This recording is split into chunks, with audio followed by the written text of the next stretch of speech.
Okay, I think we're ready. Go ahead. We need to get the guy Hello, the folks. rifle. Let me have your attention. I am Joe Sam Queen. It's my honor to be your master of ceremony today.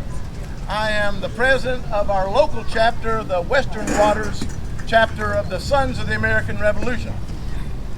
I want to thank each of you for coming out today and joining us on this glorious 4th of July as we enjoy our liberties.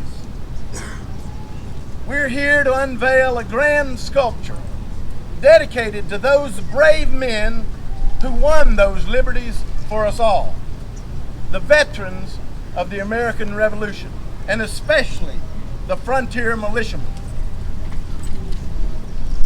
I want to thank, and we all want to thank, our county commissioners for their support and leadership. And I want to bring up the chairman of the county commissioners, Kevin Ensley, just to say a few words of what it means to our community. Thank you everyone for being here today. And on behalf of the Haywood County Board of Commissioners and our county residents, I want to thank Earl for his gift to Haywood County and for his commitment to educating our citizens about our history and our cultural history. These brave men who believe that we should be free, equal, and independent and pledge their lives, their fortunes, and their sacred honors, and for a great nation that we have today. You know, today in Britain, if you say something on Twitter or Facebook, you can go to jail. But we can do that here, and we're free to do that. We're free to. I saw Earl yesterday walking down the street with his musket. He's free to do that. If you've been in another country, he'd probably got a SWAT team and got arrested. And then we have the freedom to go and worship in any house of worship that we want to worship in. And that's because of the commitment that these brave men made to our nation. And if not for them, we'll probably be singing God Save the Queen instead of our Star-Spangled Banner. And who knows if we'd have won World War II, because America was the reason. When they entered the war was when the war changed and we were able to win that war. So their sacrifice that they made live on today. And I just want to thank Earl for his time. He spent hours doing this monument. And I want to thank him for his talent, because this will be, when you see this, it's a beautiful work of art. He did all this himself, and he even paid for it. He paid for it to be here. The county did very little for this, and we want to thank him for that. And I do hope that this monument lives on forever and ever. And Earl, once again, God bless you, and God bless our county and our nation. Thank you, Earl.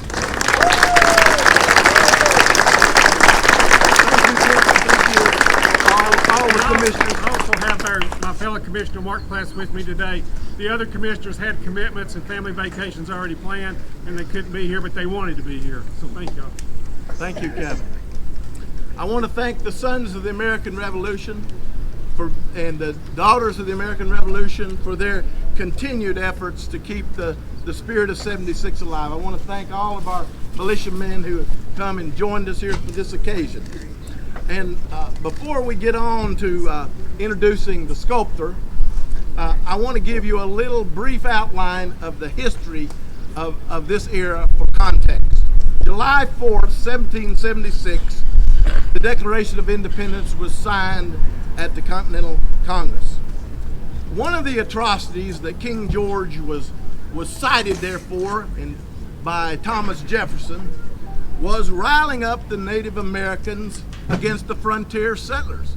And his notes make that perfectly clear that that was the Cherokee on the border of western North Carolina, right here where we're at.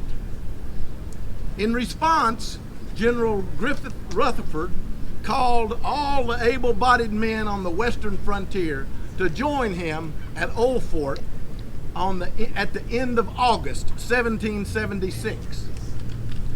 2,800 men and more joined him in that call. They rode 1,500 horses and drove 800 cattle. They gathered at what's now Old Fort at the headwaters of the Catawba River. And they formed the militia, which is a volunteer force. They elected their officers and planned the Rutherford expedition to confront the Cherokee. On September 5th, they camped on the banks of the Pigeon, which is now Canton. On September 6th, about a mile from here, they camped at the Sulphur Springs. And they marched on all the way through September in the campaign to take the Cherokee out of the American Revolution, which they were successful at. These men were volunteers. They were militiamen. They brought their own weapon, their beloved flintlock rifle. They brought their own horse and their own provisions. In their campaign, the Rutherford expedition was the largest militia event of the entire Revolutionary War. And one of their numbers was John Lanning, our Sculptor Earl's 5th great-grandfather. Earl comes from a great family. He's always been an adventurer from a little boy. His father worked for the FBI, so he had a stint in Washington, D.C., where he could wander the halls of the Smithsonian. And as a young man, his father got transferred up to New York, where he could wander the halls of the Metropolitan Museum of Art. He has art and history and adventure in his blood. And when I was first elected, he came with Charles Miller and his good friend Garrett Smathers to my office and said, "Joe Sam, we want you to get on the history that's important here to Western North Carolina, this Rutherford expedition. We want you to help promote it across our state and our nation." And he's continued to that to this day, and I have as well. So a master gunsmith, sculptor, craftsman extraordinary, I present to you our Sculptor Earl Lanning for a few of his comments.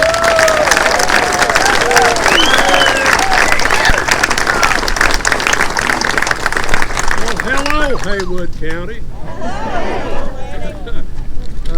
Forgive me for sitting down. I'm old and a little bit lazy. And I haven't been feeling too good, so I thought I'd better sit down and give this little speech I've got here.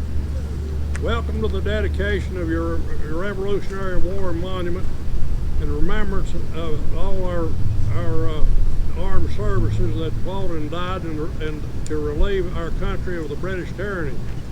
All the wars we have fought since then has been to preserve freedom. These men were the ones that procured it in the first place. And if they hadn't have done it, we'd been in a bad fix. Haywood County has always stepped up to the defense of our country, and we have no shortage of bravery in this county. We have the distinction of having two of our men receiving the Congressional Medal of Honor.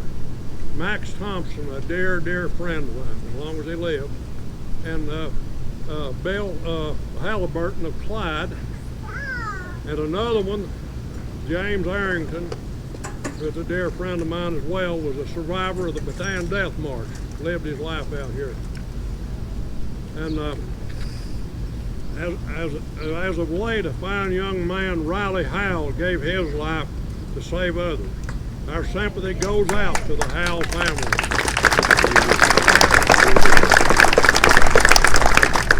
I'd like to thank the Commissioners for granting me the permission and the honor to erect this monument.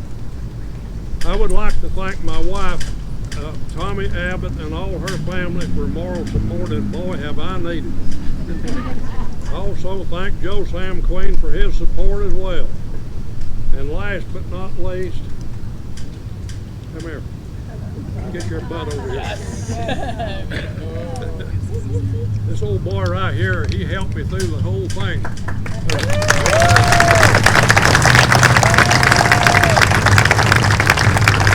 Just plain old drudgery to get started on a big monument like this. You have to build a foundation for it. We packed 75 pounds of clay. Wait a minute. Let that Harley Davidson get that. We packed 75 pounds of clay on that model before I could even start sculpting. And Nick, he used a big rolling pin. He'd roll that clay out just like a pancake, and we'd pack it on there. With weeks and weeks we had to do that. And he kept me from breaking my neck up on that scaffold. We had a rule. Tommy said, you can't go up there without neck chair now. Of course, I snuck up there once in a while anyway. All right, I now here dedicate this monument in the memory of those who served in our time of need. Thank you.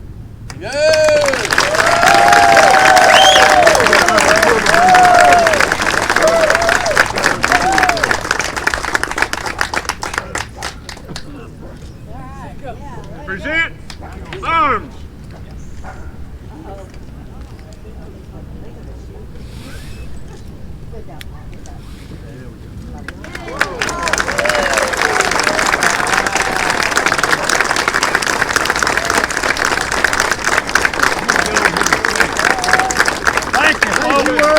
I'm daggone proud to be a Haywood County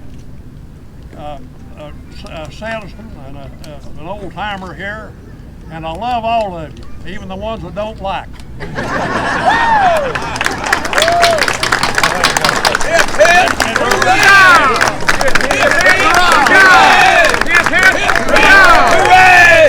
I want to call up now Tom Russell, who will close us out by leading us in God Bless America. Make him welcome. Tom. As the storm clouds gather far across the sea, let us swear allegiance to a land that's free. Let us all be grateful for this land so fair, as we raise all of our voices in this solemn prayer. Sing with me. God bless America,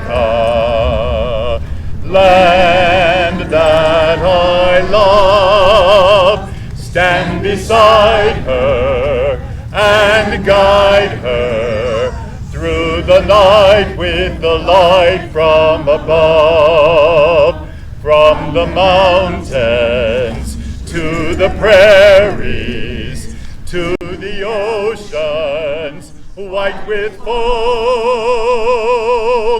God bless America, our home.